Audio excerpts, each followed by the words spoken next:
What I eat in day చూసేద్దామా, అది కూడా బెంగళూరు వర్షన్లో. సో మార్నింగ్ అయితే బ్రేక్ఫాస్ట్ చేయలేదు, ఎందుకు అసలు తినాలనిపించలేదు. సో ఆఫ్టర్నూన్కి అయితే టమాటో పచ్చడి చేసిన. డైలీ 2 కర్రీస్ ఉండేలా చూసుకుంటాం మ్యాక్సిమం టైమ్స్. బట్ ఈ రోజు మజ్జిగ చారు చేసిన అనమాట, అందుకని ఒక కర్రీతో అడ్జస్ట్ అయిపోదామని చెప్పేసి జస్ట్ ఒక కర్రీ చేసేసిన. ఈవినింగ్ అట్లా వాకింగ్కి వెళ్తా, రోజు వాకింగ్కి వెళ్ళి టెంపుల్కి వెళ్ళేసి వస్తా, ఇస్కాన్ టెంపుల్కి.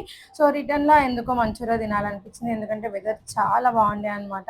సో వై నాట్ అని చెప్పేసి వెళ్ళి మంచూరియా తీసుకొని ఇంటికి వచ్చేసిన. అక్కడ తినకుండా, యాక్చువల్గా అయితే నేను మహి అక్కడే తినేసి ఇంటికి వస్తాము, బట్ ఎందుకో ఇంటికి వచ్చి తినాలనిపించింది. సో ఇంటికి వచ్చి తిన్నా, ఎంత బాగుండేనో. మన సైడ్లో అయితే అస్సలు ఉండదు, కొంచెం డిఫరెంట్గా ఉంటుంది, చాలా తక్కువ స్పైస్ ఉంటుంది, బట్ చాలా బాగుంది. మైల్డ్ స్పైసెస్తో కూడా చాలా బాగుంది.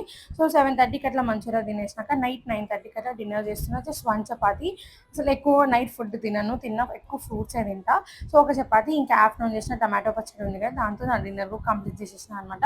ఫుడ్ అయితే చాలా బాగా కుక్ చేస్తున్నా. మీకు ఎవరైనా రెసిపీస్ కావాలంటే కమెంట్ చేయండి. సరే అయితే బాయ్ మరి.